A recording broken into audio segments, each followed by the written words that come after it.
Je vais te montrer comment faire une app Angular qui transforme ta voix en texte et qui l'envoie dans une page Notion avec le nom de ton choix. Si tu es débutant sur cette technologie, cette vidéo est parfaite pour toi car elle couvre tout le cycle de développement, de la planification des tâches jusqu'au test automatisé. Je t'invite à refaire cette application de ton côté car tu pourras la rajouter à ton portfolio et te démarquer grâce à ce tutoriel original. N'hésite pas à mettre en commentaire ton repo GitHub, je regarderai avec plaisir.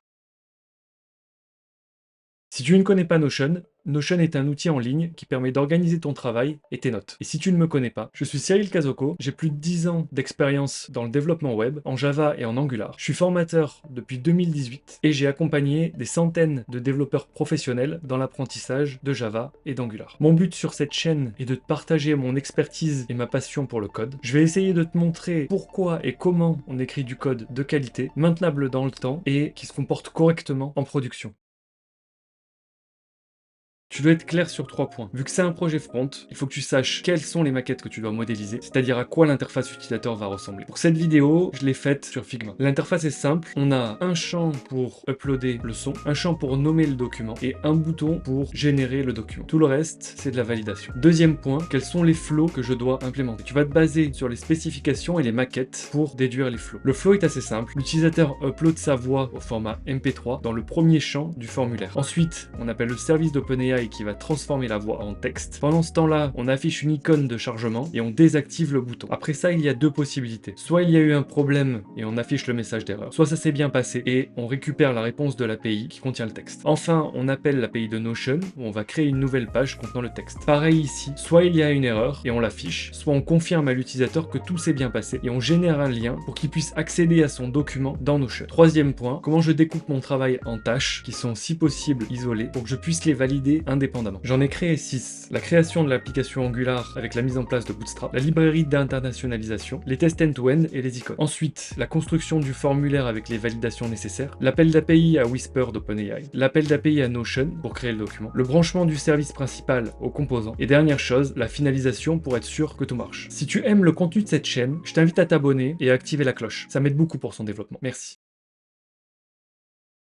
Je vais passer assez vite sur cette partie. En vrai, je pourrais faire un cours entier sur ces technos, mais c'est pas le but de cette vidéo. Fais-moi savoir en commentaire si tu veux que j'aborde en profondeur ces sujets. Ton retour m'intéresse. Donc, on génère notre app avec la commande suivante. Ensuite, on l'ouvre dans notre IDE.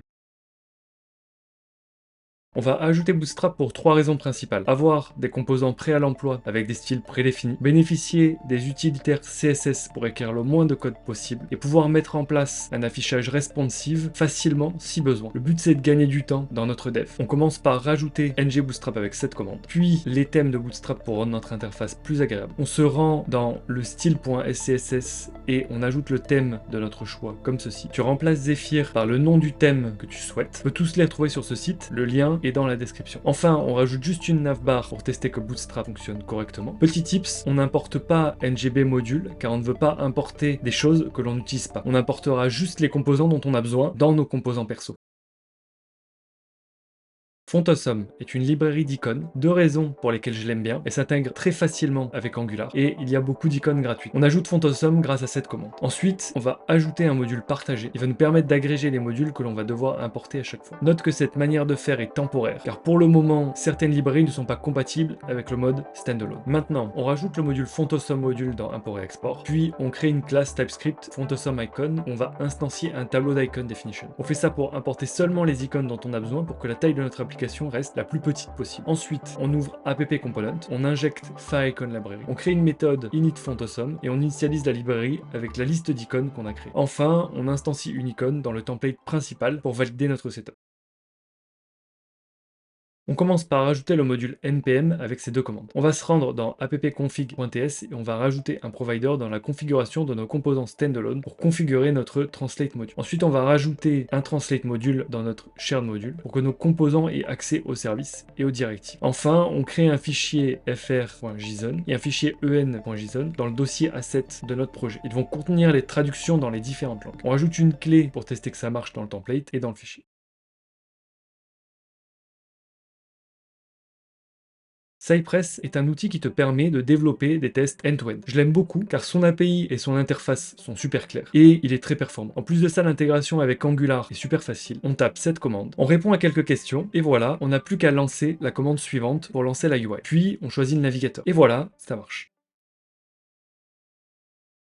L'idée, c'est de coder en TDD, c'est-à-dire qu'on écrit nos tests avant d'écrire le code de notre app. On pourrait aussi en parler des heures, mais c'est pas le but de cette vidéo. Encore une fois, si ce type de contenu t'intéresse, fais-le moi savoir en commentaire. Pour commencer, on va créer un fichier de test Cypress pour pouvoir écrire nos tests à l'intérieur. Donc, je pense à 4 tests différents. En tant qu'utilisateur, je vérifie que ma navbar est en place avec le logo. Le code est facile à lire, on vérifie que les 2 éléments sont présents. En tant qu'utilisateur, je vois un form avec 3 éléments. Pareil qu'au-dessus, on vérifie seulement la présence d'éléments dans le DOM. En tant qu'utilisateur, je peux charger un fichier et obtenir un document dans Notion. Celui-ci est plus compliqué. On commence par vérifier que les notifications et les liens vers les documents ne sont pas affichés. Ensuite, on vérifie que le champ upload est présent. On charge un fichier Wave et on remplit le champ qui permet de nommer le document dans Notion. Maintenant, on vérifie que le bouton de génération est devenu cliquable. Jusque-là, il était désactivé vu que le formulaire n'était pas valide. On clique sur le bouton générer. On vérifie que le texte dans le bouton a bien changé et que le texte présent est celui qui indique à l'utilisateur que la génération est en cours. On va checker qu'une fois la génération terminée, le lien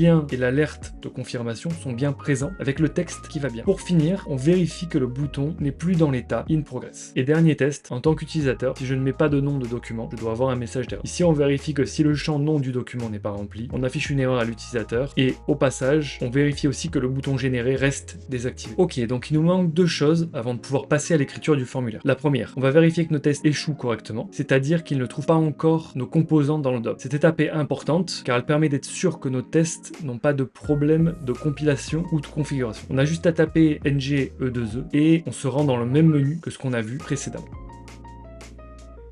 La deuxième, il manque un test en cas d'échec des appels d'API. On va l'écrire sous forme de test unitaire, car on ne peut pas tester ce genre de comportement en end-to-end, parce qu'il faut pouvoir changer l'état de ce composant, qui n'est pas possible de faire avec ce genre de test. On va créer notre premier composant avec cette commande. Ça va générer au passage le fichier de test unitaire qui nous intéresse. On crée un dossier test dans Shared et un fichier translate test module spec.ts. Ce morceau de code va nous permettre de moquer ngTranslate dans le test unit. On est obligé de faire ça comme ça, car pour le moment, la librairie ne contient pas de module de test par défaut. Maintenant, on se rend dans le fichier speech notion form spec. On crée 2 variables, component et fixture. Component, c'est l'instance de notre composant. Fixture nous permet de manipuler l'instance et ou de forcer des états. Par exemple, je peux détruire mon composant ou le forcer à détecter les changements. Ensuite, on crée une méthode before each qui va être exécutée avant chaque test. Ça va nous éviter de répéter le code d'initialisation. On n'oublie pas de rajouter les imports qui nous manquent dans le module. Et on instancie nos 2 variables créées juste avant. On peut passer à notre test. On récupère une instance de native element. Cet objet contient le DOM de notre composant. Ensuite, on vérifie 2 choses. Notre variable flowStatu doit être à init et alertError ne doit pas exister dans le DOM. Je ne te l'ai pas dit, mais cette variable va contrôler l'affichage ou non de nos différentes notifications. On va y revenir plus tard. Maintenant, on change la valeur de flowStatu à error, on force la détection de changement et on vérifie que l'alerte est bien affichée dans le DOM. Note ici que je t'ai fait écrire les tests complets car le scope est relativement petit, mais normalement en TDD, on doit avancer en faisant de petites itérations. Une fois j'agrandis le scope de mon test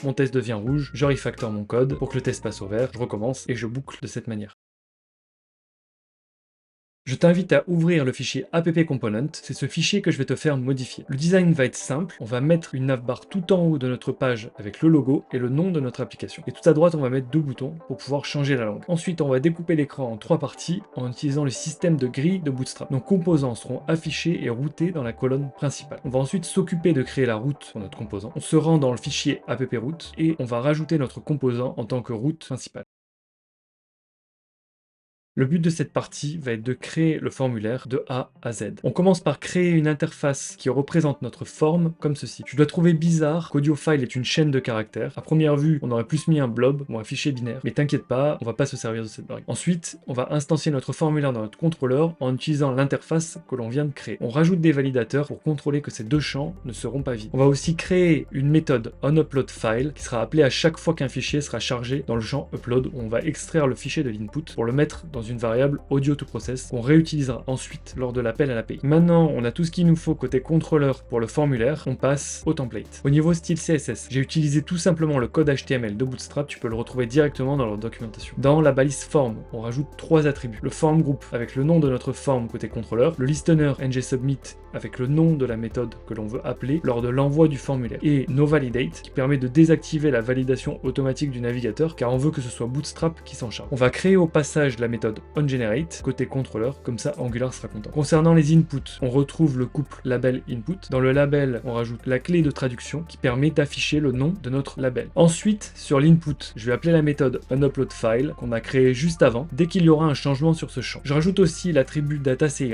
pour mon test end-to-end. Le form control name qui match avec le nom de mon form côté contrôleur. L'attribut accept qui permet de forcer le navigateur à n'accepter qu'un certain type de fichier. Enfin, je teste si ce champ est valide. Et si c'est le cas, je vais rajouter la classe Bootstrap qui permet d'afficher que le champ est correctement renseigné. Pour le second input qui va contenir le nom du document Notion, on regarde si l'input n'est pas valide. Dans ce cas, on rajoute la classe Bootstrap qui affiche une erreur. On rajoute un bloc en dessous qui permet d'afficher un message d'erreur pour expliquer à nos utilisateurs ce qui ne va pas. Ici, encore une fois, on utilise les classes de validation de Bootstrap. On regarde si le formulaire est dirty, c'est-à-dire que l'utilisateur l'a déjà utilisé et si l'erreur est présente. Enfin, dernier élément de notre formulaire, le bouton. On a 3 cas distincts. Mon bouton est désactivé et contient généré. Mon bouton est activé et contient généré. Mon bouton est désactivé et contient génération en cours plus Unicode. Donc on crée tout simplement nos différents cas avec nos éléments qui vont bien. C'est tout pour notre forme. Tu devrais avoir un forme fonctionnel avec ce que l'on vient de faire. Félicitations si tu es arrivé jusqu'ici, c'est un très bon début.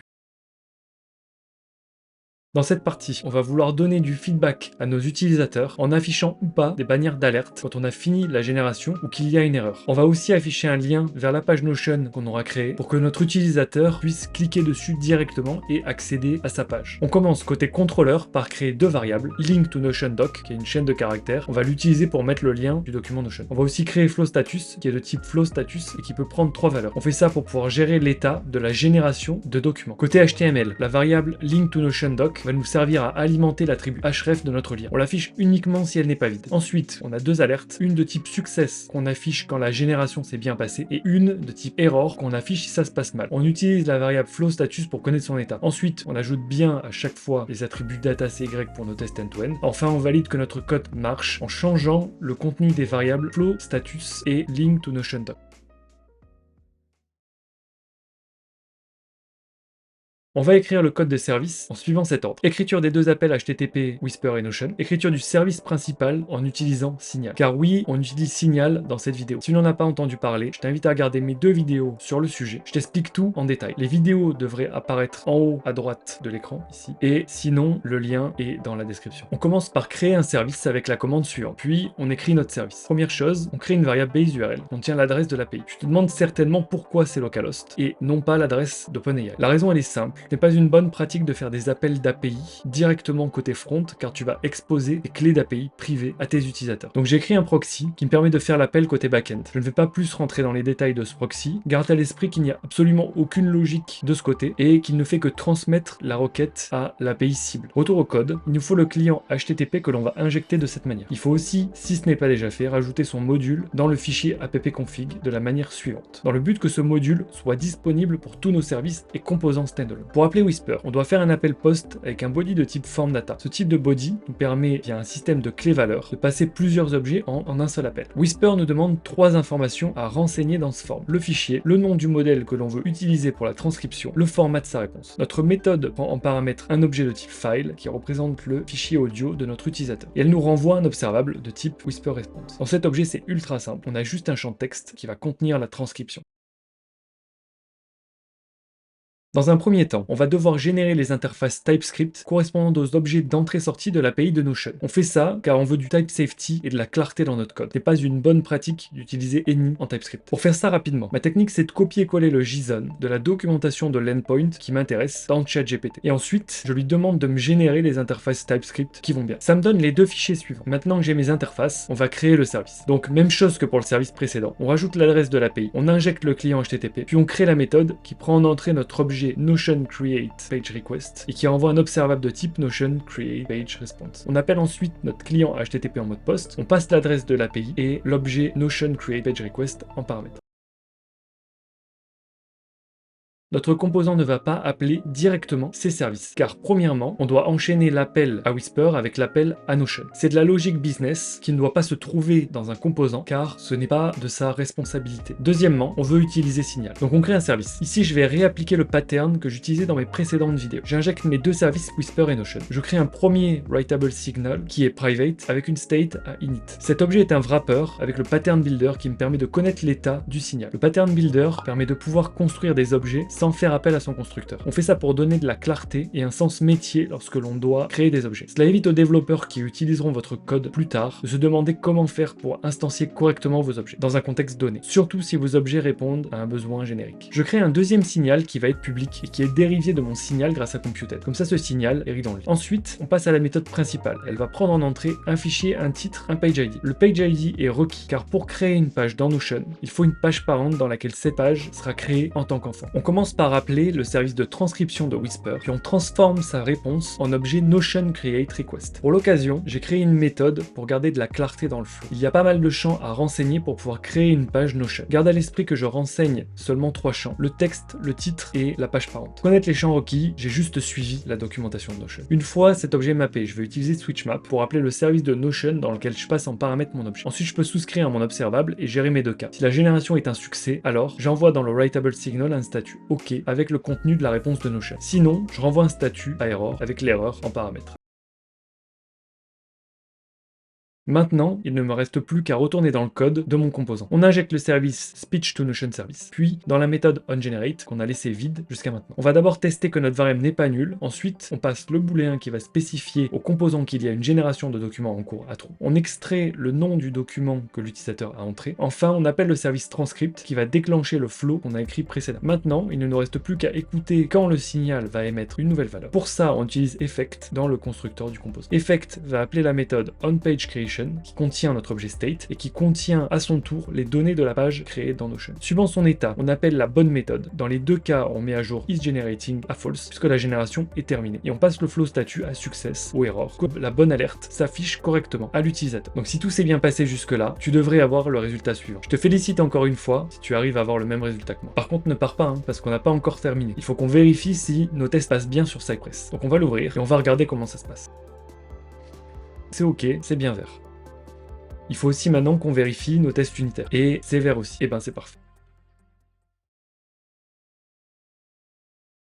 On a fait une application ensemble, complètement fonctionnelle, en test driven, en moins de 40 minutes. Tu es débutant et que tu l'as faite en même temps que moi, bravo, tu pourras la rajouter à ton portfolio et peut-être même que tu pourras alimenter tes notes dans Notion grâce à cette dernière. Qu'on aurait pu rajouter comme fonctionnalité, ce serait de lever la limitation des fichiers audio de 25 mégas. On pourrait aussi rajouter une drop-down dans le formulaire qui listerait les pages parentes dans Notion et qui permettrait d'éviter d'hardcoder son ID dans le code du service et donc laisser le choix à l'utilisateur de choisir la page parente qu'il désire. Si jamais tu veux te perfectionner, je t'encourage à essayer d'implémenter ces deux fonctionnalités par toi-même. Bien sûr, tout le code de l'application et du proxy sont dans la description. Merci d'avoir regardé cette vidéo jusqu'au bout. Je te dis à la prochaine. Ciao!